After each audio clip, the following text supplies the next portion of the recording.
ಮಕ್ಕಳೆಲ್ಲ ಒಂದು ಬಾಟ್ಲಿ ಇದೆ ಅಲ್ವಾ? ಇದಕ್ಕೆ ಒಂದು ತೂತ ಮಾಡಿ ಸ್ಟ್ರಾ ಚುಚ್ಚಿದ್ದೀವಿ. ಇದಕ್ಕೆ ಸ್ವಲ್ಪ ನೀರನ್ನು ಹಾಕಿದ್ದೀವಿ. ಇದರಲ್ಲಿ ಇವಾಗ ಕೈ ಪಂಪನ್ನು ಮಾಡೋಣ, ಆಯಿತಾ? ಸ್ನೇಹ, ಬಲೂನ್ ಇದೆಯಲ್ಲ, ಊದ್ತೀಯಾ? ಊದಪ್ಪ. ಹಾಂ, ಊದಿದಾ? ಸರಿ, ಕೊಡು ಸಾಕು. ಈಗ ನೀರು ಹೆಂಗೆ ಬರ್ತದೆ ನೋಡೋಣ. ಇದು ಮುಚ್ಚಳ ಹಾಕೋಣ ಇದಕ್ಕೆ. ಅಲ್ವಾ? ಅಲ್ವಾ?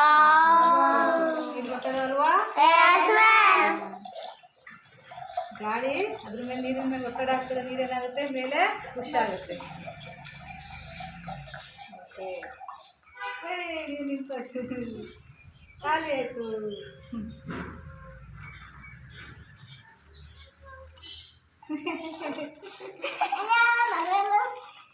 ಓಕೆ.